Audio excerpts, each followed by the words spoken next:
Bonjour, bonjour, bienvenue sur le plateau de Bâti Journal TV. Nous sommes à Angers, Cities to Be, et pendant les 2 jours du congrès, nous allons recevoir sur notre plateau de nombreux invités pour nous parler de construction et de construction durable, bien entendu. Et ce matin, nous allons commencer par le bois et les matériaux biosourcés. Pour en parler avec moi, Anaïque Lebeau, bonjour. Bonjour. Vous êtes chargée d'opération à la région et vous vous intéressez au lycée. Tout à fait. Et on va voir avec vous qu'on va mettre de plus en plus de matériaux biosourcés dans les lycées de la région. Voilà, en vous présentant un exemple du lycée de Nord-sur-Erdre. Merci. En face de vous, Madame Céline Lemasson, bonjour. Bonjour. Vous êtes chargée de mission pour la filière verte des matériaux biosourcés à l'Adréal Pays de la Loire. Et on va voir un peu ce que met en place la région pour développer les matériaux biosourcés. Et à côté de vous, Monsieur François-Xavier Vandeville, bonjour. Bonjour. Vous êtes président du collectif Paille Armoricain. Et pareil, nous allons voir comment dans la région Grand Ouest, on s'intéresse à la paille et comment on veut développer ce matériau biosourcé en particulier. On va commencer avec vous, Madame Lemasson. Et ce que je voudrais que vous nous disiez un petit peu d'abord, c'est que vous nous donniez une définition de ce qu'est un matériau biosourcé. Alors, les matériaux biosourcés sont multiples, mais ce sont des matériaux issus de la biomasse, qu'elle soit végétale ou animale. Donc on va avoir ici la paille. Donc c'est soit des cultures réalisées pour la construction, mais également des déchets de culture, comme à nouveau la paille. Donc on va avoir en biomasse végétale la paille, le chanvre, le bois, et en biomasse animale, on aura les laines animales. Voilà, donc c'est tout le champ, c'est la biomasse, animal et végétal. Animal, on ne le sait pas forcément toujours. Voilà. Et auquel on rajoute également les géosourcés, comme la terre crue, qui ont également de vraies accointances avec les biosourcés. Alors, on va voir maintenant ce qu'on met en place au niveau national avec vous pour développer les matériaux biosourcés. Puis ensuite, on verra les particularités des pays de la Loire. Donc, qu'est-ce qu'on met en place au niveau national pour développer le biosourcé ? En fait, il faut remettre le contexte. Les politiques publiques s'inscrivent dans notamment les accords de Paris. Et l'État français a signé en 2015 les accords de Paris pour limiter ses productions de carbone afin de limiter le réchauffement climatique à 2 degrés, voire à 1,5 degré si possible. Et en fait, voilà, ce que veut dire le 2 degrés ou le 1,5 degré, c'est de rechercher la neutralité carbone. C'est-à-dire de ne pas produire plus de carbone qu'on peut en stocker.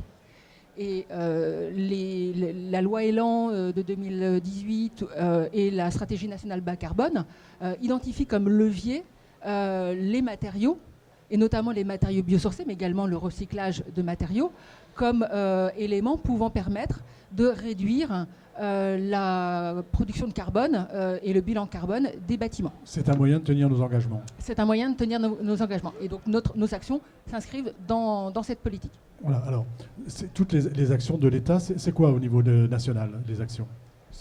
Les actions, elles s'inscrivent dans le contexte politique, enfin dans le contexte. Et donc c'est un contexte réglementaire qui va nous permettre ensuite localement d'essayer de mettre en place les bonnes conditions pour que les projets se développent. Alors c'est quoi les bonnes conditions ? Eh bien, il y a de nombreuses conditions. Il y a le fait de pouvoir faire se connaître et se rencontrer les différents acteurs de la construction. Donc nous, en région... faire se rencontrer, par exemple, quelqu'un qui représente la paille avec quelqu'un qui va construire des lycées en paille. Exactement. Donc nous avons un réseau régional qui permet effectivement aux collectivités et aux filières de se rencontrer régulièrement. Et puis, il faut sensibiliser, notamment la maîtrise d'ouvrage. Donc nous avons des formations que nous mettons en œuvre à destination de la maîtrise d'ouvrage public. Et puis, parce que je ne vais pas faire un panel, mais une autre action qui, je pense, sera développée aussi par la suite, mais c'est former les futurs professionnels du bâtiment. Ça, c'est quand même très important que les futurs professionnels sortent de leur cursus en ayant connaissance de ces matériaux. Donc, on travaille on a des partenariats avec l'école d'architecture, avec l'association ouvrière des compagnons du Tour de France. Et puis là, c'est plutôt un appel qu'on fait, mais on voudrait travailler aussi avec les CFA du BTP. CFA du BTP. En fait, vous voudriez impliquer toute la chaîne dans le développement de l'utilisation des matériaux biosourcés. Il faut qu'à l'offre et à la demande, tout le monde connaisse ces matériaux et soit en capacité de répondre. Aujourd'hui, les principaux blocages, s'il y en a, c'est quoi ? Il y a encore des freins liés à la méconnaissance de ces matériaux et à des craintes notamment normatives qui peuvent être facilement levées lorsqu'on connaît ces matériaux et qu'on sait dans quel cadre on peut les mettre en œuvre. Et on a vu, la construction bois a fait beaucoup d'efforts ces dernières années à caractériser ses produits. Enfin, il y a eu tout un travail de fait de ce point de vue-là. Le bois est un matériau biosourcé, mais est-ce que sur les autres matériaux, vous sentez qu'on va aussi normaliser ces produits ? Mais les filières font énormément d'efforts en ce sens. Et donc, il y a déjà des travaux sur des essais au feu, sur le chanvre, sur la paille. Il y a des travaux réalisés sur les fiches de déclaration environnementale et sanitaire. Donc ce processus est en cours. Il est en cours. Il est soutenu notamment aussi par l'État. Et il faut qu'on développe encore plus fortement ce travail. Alors, on va voir que c'est en cours et que c'est déjà dans la vraie vie une réalité. Et la région donc, a pris une décision par rapport à ces lycées, à la construction de ces futurs lycées, c'est d'intégrer le plus possible de matériaux biosourcés. Ça veut dire quoi ? Donc effectivement, la région des Pays de la Loire s'est engagée dans une démarche environnementale plutôt volontariste et exemplaire. Donc ça s'est traduit par quelques documents clés au sein de la région, donc un plan régional sur l'économie circulaire, une feuille de route sur la transition écologique, et puis en interne au patrimoine immobilier, un référentiel sobriété. Et donc dans ce contexte, on a souhaité expérimenter en fait cette nouvelle démarche dans nos lycées neufs, et en particulier donc, sur le lycée de Nort-sur-Erdre. Voilà, on voit les images défiler en même temps que vous parlez.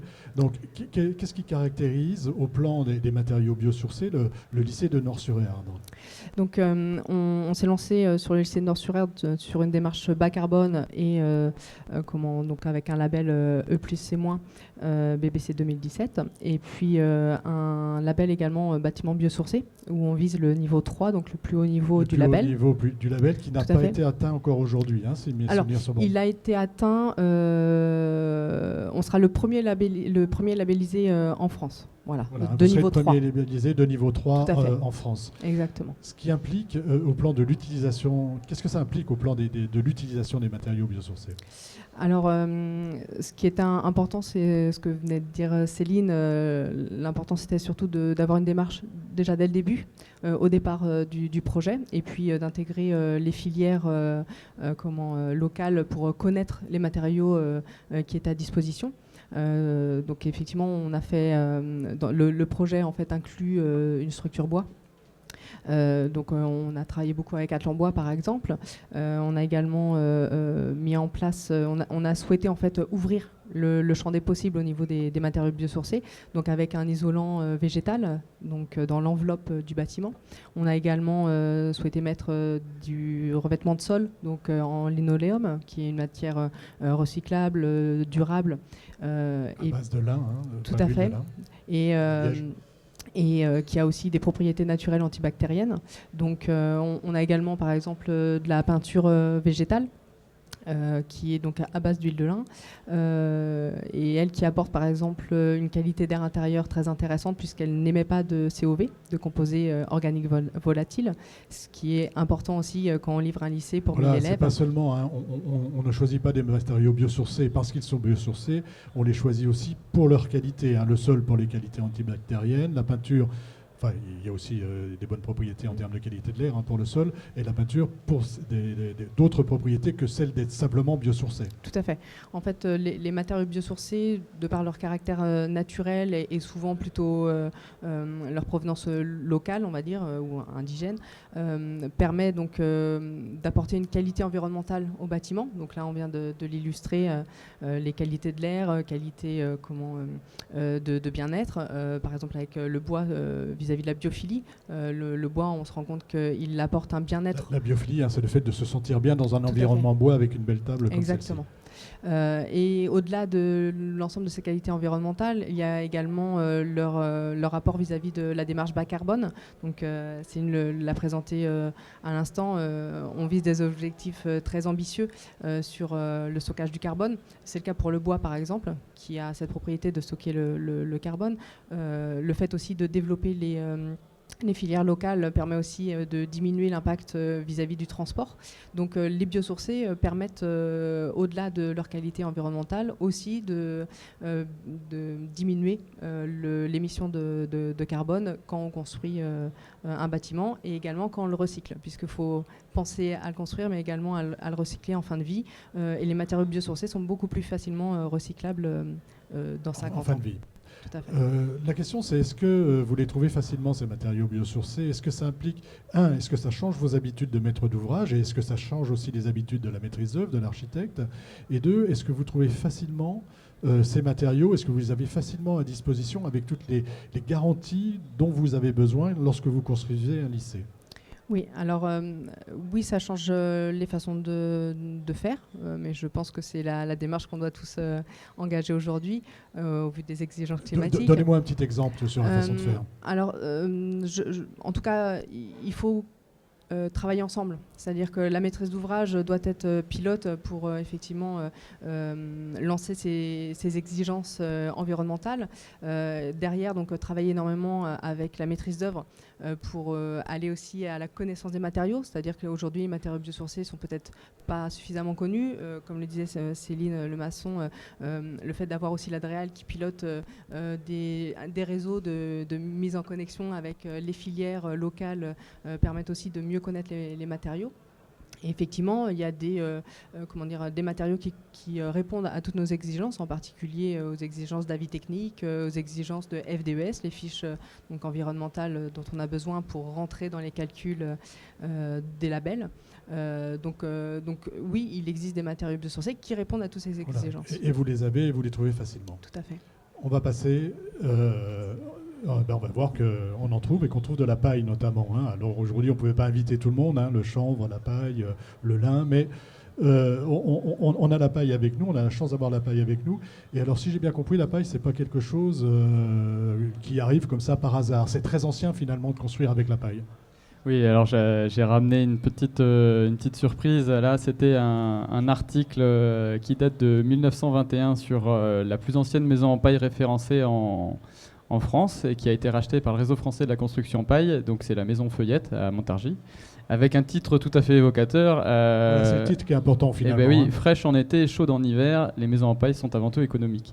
Et cet article-là a 100 ans. Voilà. Donc c'est des choses qui sont d'une redoutable actualité aujourd'hui. Et on parle de paille, c'est des choses qui se construisent depuis longtemps, qui prennent aujourd'hui tout leur sens parce que sur beaucoup de sujets, on parle de confort d'été aujourd'hui, on parle de qualité de l'air, on parle d'hygroscopie des matériaux, de coût carbone, de matériaux locaux.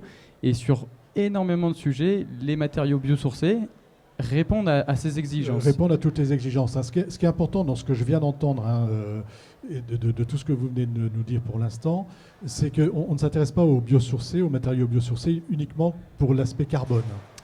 Et on a tendance à n'entendre un peu que ça.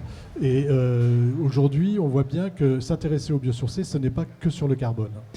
Alors, c'est important, c'est un élément important. Je le dis souvent, moi je suis quelqu'un de très pragmatique et je suis venu sur ces matériaux-là parce que c'est des choses qui fonctionnent.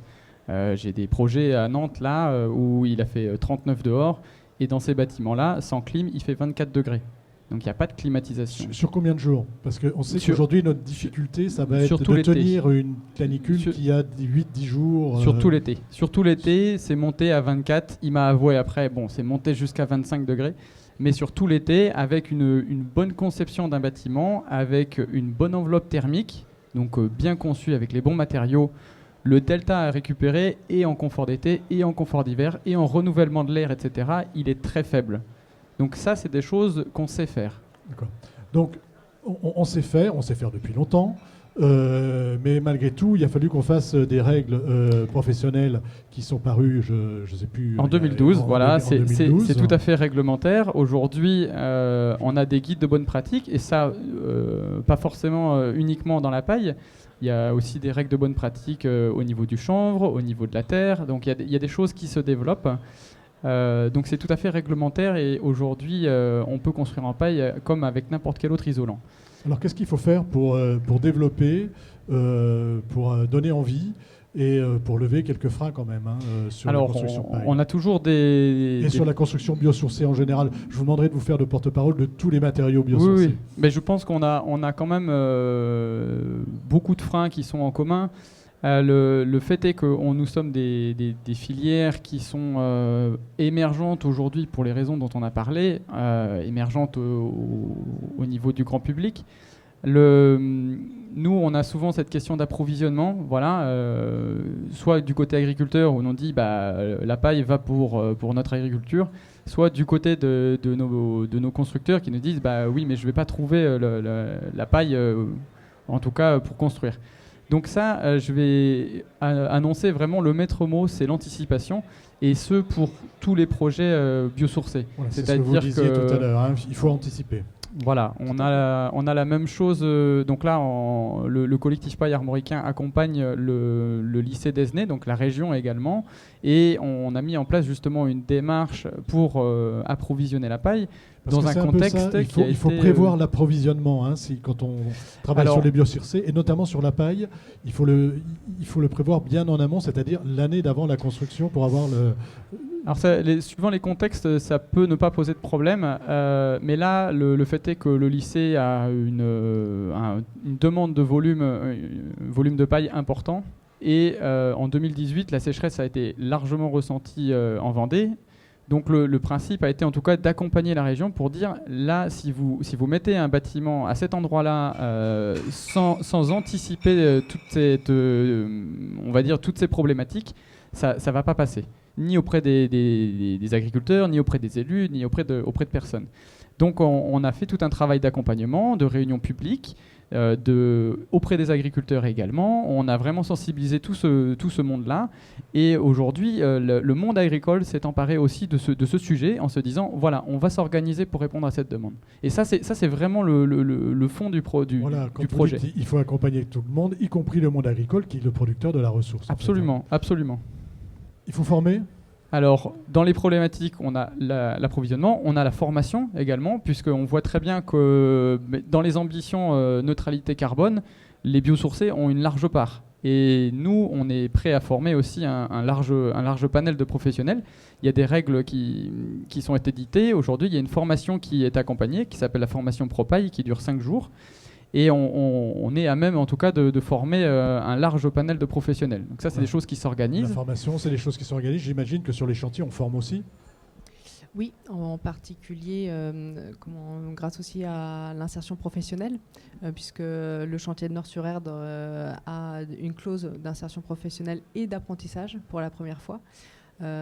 Donc effectivement, ça permet aux personnes qui ne connaissent pas le bâtiment de venir se former sur ce type de produit pour aussi permettre le développement de ces produits ultérieurement sur d'autres chantiers et surtout en faire parler de ces produits nouveaux qui sont finalement anciens. Former, accompagner et... Alors, je vais pousser un peu plus loin dans l'accompagnement, où comme c'est des choses qui sont aujourd'hui peu connues, en tout cas, des professionnels, le collectif paille armoricain, et a fortiori la filière paille et biosourcée en général, peut accompagner aussi les projets en assistance à maîtrise d'ouvrage ou ce genre de choses, pour justement mettre en avant les points de vigilance sur certaines particularités de la construction biosourcée. Ça va être des choses qui sont très générales sur la physique du bâtiment, etc. Voilà, il faut savoir avec quel type de matériaux on construit. Exactement. Voilà, c'est notre travail tous les jours, et on a débloqué énormément de situations. On a beaucoup d'expertise en tout cas. Et en fonction des problématiques, on arrive à les débloquer, que ce soit avec le bureau de contrôle, les questions du feu, les questions de l'humidité, les questions d'éparement. Donc ça, c'est des choses qu'on maîtrise et qui peuvent en tout cas poser problème et qui peuvent parfois entraver la réussite d'un projet biosourcé. Voilà, Parce que donc la maîtrise attention d'ouvrage à se la décourage. contre-référence, en fait, Et dans ce cas-là, dit bon, on va repartir sur quelque chose qu'on connaît. Donc on est là aussi pour accompagner tous ces détails-là et pour justement que ce soit une réussite et côté maîtrise d'ouvrage et côté constructeur et pour l'ensemble de tous les participants. Voilà, il ne faut pas que ce soit que de l'expérimentation, il faut que ça Voilà. aille un peu plus loin. À la région, est-ce que vous vous intéressez à ces questions de formation auprès des acteurs et si oui, qu'est-ce que vous mettez en place? C'est ce que je vous... Vous me disiez tout à l'heure, Voilà. mais est-ce que vous voulez un peu plus en détail? Donc, en région Pays de la Loire et l'Adréal, puisque à la région, mais on le fait Voilà, aussi... à l'Adréal. Voilà. Adréal, région.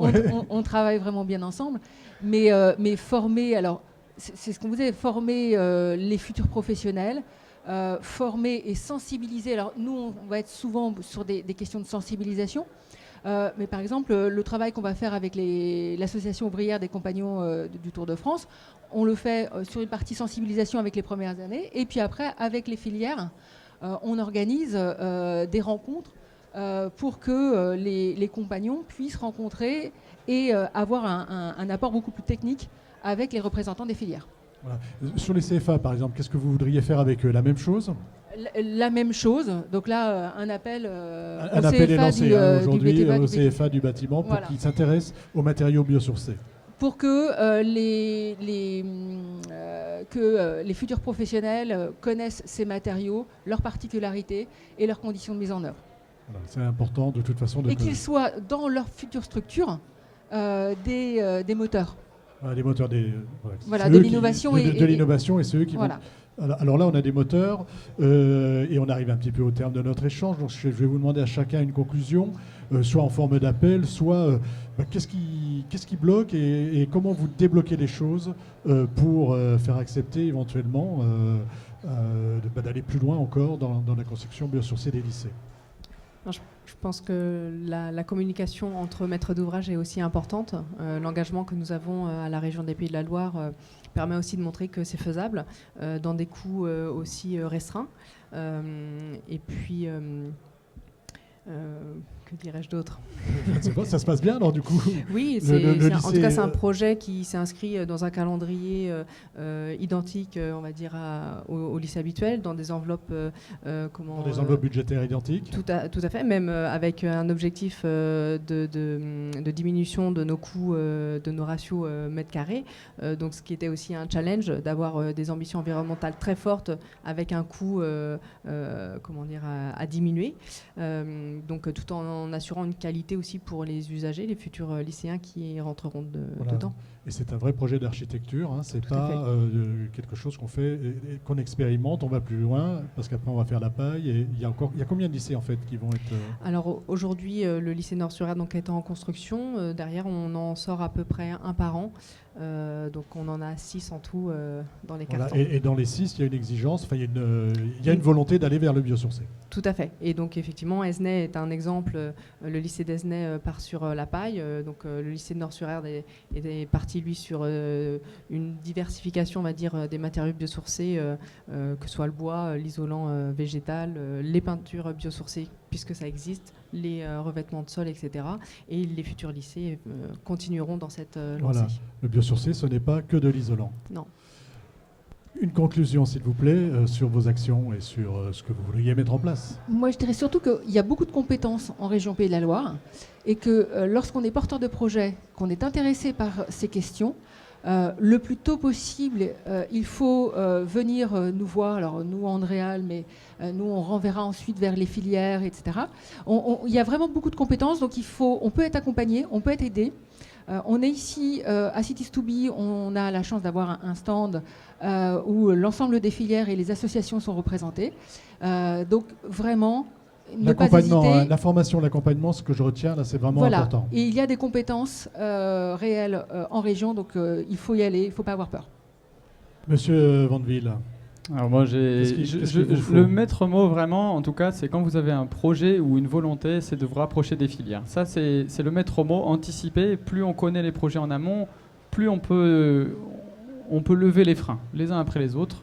Ça, c'est vraiment notre ambition, d'accompagner ces projets et de développer, démocratiser ces types de construction biosourcées Donc là, on travaille en tout cas pour vraiment ouvrir au plus grand nombre ce type de construction. Est-ce que vous travaillez à la création de filières, on va dire, un peu comme l'a fait la filière bois? Alors on a notre filière, elle existe, elle est déjà existante, on fait déjà beaucoup de projets, mais effectivement on aimerait faire plus d'actions. Aujourd'hui, il faut bien juste se représenter que c'est une filière qui est bénévole principalement, et donc voilà, si on veut aller plus loin, ce qui est certain, c'est qu'il faudra qu'on soit accompagné. Voilà. Par des gens permanents à plein temps, faire des animations, faire des formations, sensibiliser les maîtrises d'ouvrage, les artisans, voilà, l'ensemble de ces personnes. Toujours pour l'accompagnement et la formation. Merci d'être venu sur le plateau de Bâti Journal TV. Merci. Une émission à retrouver donc sur notre site Bâti Journal TV, sur le site de notre partenaire France Bois Forêt et sur le site de Cities2Be, bien sûr, puisque nous sommes à Angers, Cities2Be. Merci beaucoup.